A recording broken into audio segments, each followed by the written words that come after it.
APMC ચૂંટણીનું મતદાન શરૂ થઈ ચૂક્યું છે। ખેડૂત વિભાગની 10 બેઠકો માટે 20 ઉમેદવારો મેદાને છે।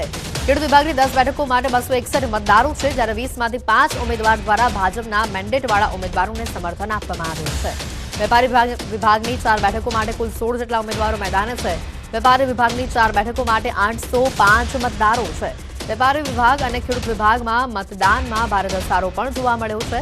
પૂર્વ મંત્રી, ધારાસભ્ય અને પૂર્વ એપીએમસી ચેરમેન નારાયણ પટેલ મતદાન કરવા માટે પહોંચ્યા હતા।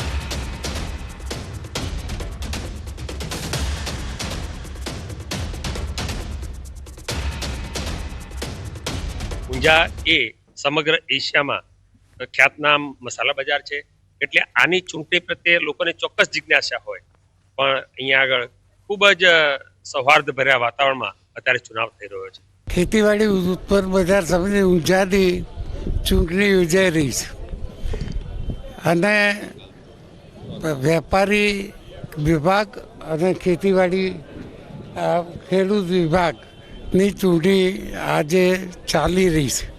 એમાં હું તો પાર્ટીનો સંનિષ્ઠ કાર્યકર્તા છું, એટલે બીજું વિચારવાનું હોઈ શકે નહીં અને લોકોએ ઉત્સાહભેર જેને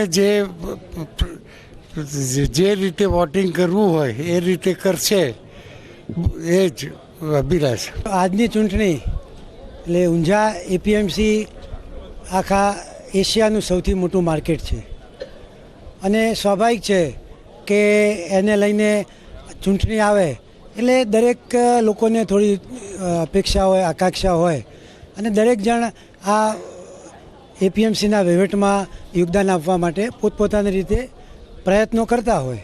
આ ચૂંટણી છે, ભારતીય જનતા પક્ષે જે મેન્ડેટ આપ્યો છે એ ઉમેદવારોને અમે વિજેતા બનાવવા પ્રયત્નશીલ। ભાજપમાં બળવા વચ્ચે અત્યારે મતદાન થઈ રહ્યું છે અને આ મતદાનમાં ભારે રસાકસીવાળો માહોલ પણ જોવા મળી રહ્યો છે। વેપારી વિભાગની 4 બેઠકો માટે કુલ 805 મતદારો છે। ખેડૂત વિભાગની 10 બેઠકો માટે 261 મતદારો છે અને સવારથી જ મતદાન લઈને લોકોમાં ઉત્સાહ પણ છે અને સૌથી મહત્વની વાત છે કે અંદર રસાકસીનો પણ માહોલ જોવા મળી રહ્યો છે। ભાજપમાં બળવા વચ્ચે મતદાન થઈ રહ્યું છે। વેપારી વિભાગમાં 805, જે રીતે ખેડૂત વિભાગમાં 45% મતદાન થયું હોવાનું પણ એક હાલ મોટા સમાચાર સામે આવી રહ્યા છે। ખેડૂત વિભાગમાં 45% જેટલું મતદાન અત્યાર સુધીમાં થઈ ચૂક્યું હોવાની વિગતો આવી રહી છે આપણી પાસે। સાથે વેપારી વિભાગમાં 36% મતદાન છે, એટલે ખેડૂત વિભાગમાં ભારે ઉત્સાહનો માહોલ છે। અત્યારે વેપારી વિભાગમાં 805 પૈકી 289 મતદારોનું મતદાન થઈ ચૂક્યું છે। વધુ સમાચાર આવી રહ્યા છે સુરતથી। સામે અડાજણમાં અકસ્માતની ઘટના સામે આવી છે। અમદાવાદથી પણ વિગતો આવી રહી છે। ખ્યાતિકાંડ કેસને લઈને આરોપીને સાથે હોસ્પિટલમાં તપાસ કરવામાં આવશે। આરોપીને સાથે રાખી હોસ્પિટલમાં તપાસ કરાશે। અત્યાર સુધીમાં 8 આરોપીઓ સકંજામાં છે।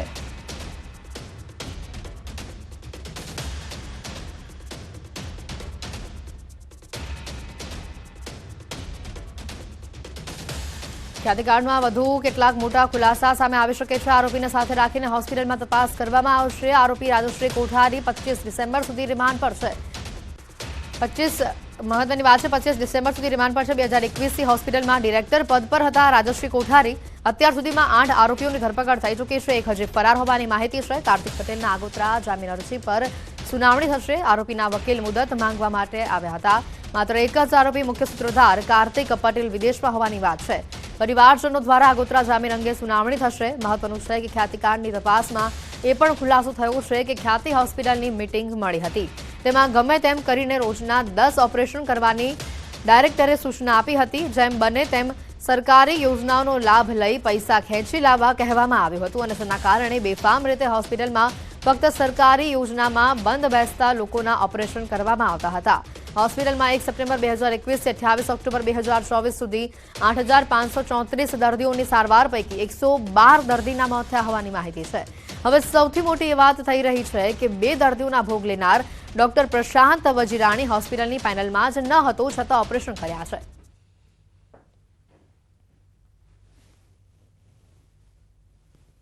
રાહુલ જૈન દ્વારા હોસ્પિટલ ખોટ કરી રહી છે અને વધુને વધુ સરકારી નાણાં મળે, વધુને વધુ પેમેન્ટ મળે, તો આ બાબતે ડિરેક્ટરોની મિટિંગો કરવામાં આવતી હતી અને આ બેનશ્રીનો જે 4% હિસ્સો છે તો તે અવારનવાર આ મેડિકલ ટીમ સાથે અને ચેરમેન સાથે અને એમના ડાયરેક્ટરો સાથે રહીને મિટિંગો કરતા હતા. હોસ્પિટલને કેવી રીતે ખોટમાંથી બચાવવી અને હોસ્પિટલને આ ખોટમાંથી બચાવીને હોસ્પિટલ કેવી રીતે વધુ નફો કરે એ દિશામાં આમનો પણ પ્રયાસ રહેતો હતો. સમાચારોમાં હાલ રોકાઈશું એક બ્રેક માટે.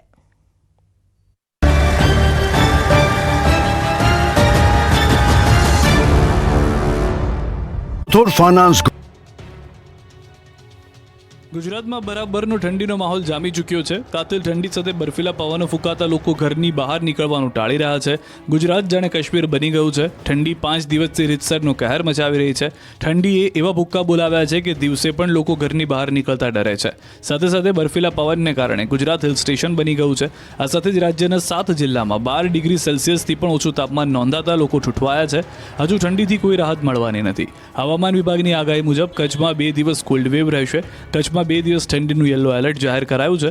ઉત્તર દિશા તરફથી આવતા બર્ફીલા પવનને કારણે નલિયા 6.2 ડિગ્રી સાથે સૌથી ઠંડુ શહેર રહ્યું. નર્મદામાં 6.7 ડિગ્રી, લુણાવાડામાં 7.8 ડિગ્રી, થરાદમાં 7.9 ડિગ્રી, દાહોદમાં 8.2 ડિગ્રી, ખંભાતમાં 8.3 ડિગ્રી ઠંડી નોંધાઈ છે.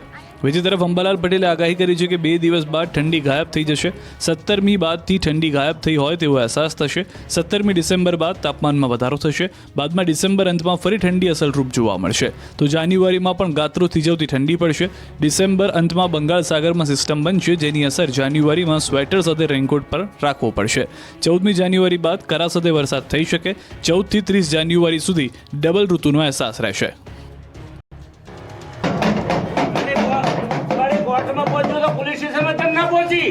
દ્રશ્યોમાં દેખાતા ભુવાજી આ વર્ષના સૌથી ચર્ચાસ્પદ ભુવા છે, કારણ કે તેણે વિજ્ઞાન જાથાને પડકાર ફેંક્યો છે. થરાના વાઘજી સુથાર નામના ભુવાજી ધૂણીને લોકોને ગેરમાર્ગે દોરતા હોવાના દાવા સાથે 4 દિવસ પહેલા વિજ્ઞાન જાથા દ્વારા ખુલાસો કરાયો. જો કે હવે ભુવાજી પોતાના સમર્થકો સાથે મેદાનમાં ઉતર્યા. બેનર અને પોસ્ટર સાથે જયંત પંડ્યાનો વિરોધ કર્યો. ભુવાજીએ વિજ્ઞાન જાથાને મોટો પડકાર ફેંક્યો. ભુવાજી અને તેમના સમર્થકોનો દાવો છે કે આ અંધશ્રદ્ધાનો મુદ્દો નથી, આ શ્રદ્ધા છે. અંધશ્રદ્ધા કે તાંત્રિક વિધિનો કોઈ જ મુદ્દો નથી. ભુવાજીએ આરોપ લગાવ્યો કે વિજ્ઞાન જાથાએ ષડયંત્ર કરીને મારી પાસે એક મહિલાને મોકલી. હું ગભરાઈ ગયો. મને ધમકી આપીને બધી કબૂલાત કરાવડાવી. પૂનમના દિવસે ભુવાજીએ હજારો અનુયાયીઓની હાજરીમાં ધૂણવાનો દાવો કર્યો. ભુવાજીના સમર્થનમાં ભાજપ નેતા અણદાભાઈ પટેલ પણ પહોંચ્યા અને જયંત પંડ્યાને ચેતવણી આપી. આ તરફ વિજ્ઞાન જાથાના ચેરમેન જયંત પંડ્યાએ ભુવાને રાજકોટ આવવાનો પડકાર ફેંક્યો. પંડ્યાએ આરોપ લગાવ્યો કે માતાજીના નામે વાઘજી સુથાર લોકોને ગેરમાર્ગે દોરી રહ્યા છે. મહત્વનું છે કે 4 દિવસ પહેલા વિજ્ઞાન જાથાએ રેડ કરી હતી. એક દિવ્યાંગ ભુવાને પકડી પોલીસ મથકમાં અરજી કરાઈ હતી, જે બાદ ભુવાની અટકાયત કરાઈ હતી. જે બાદ ભુવાએ પોલીસ સમક્ષ માફી માંગી અને છોડી મુકાયો. ત્યારે હવે સમર્થકોના દમ પર ભુવાએ રંગ બદલ્યો અને વિજ્ઞાન જાથાને ચેલેન્જ કરી. આણંદની બોરસદ ચોકડી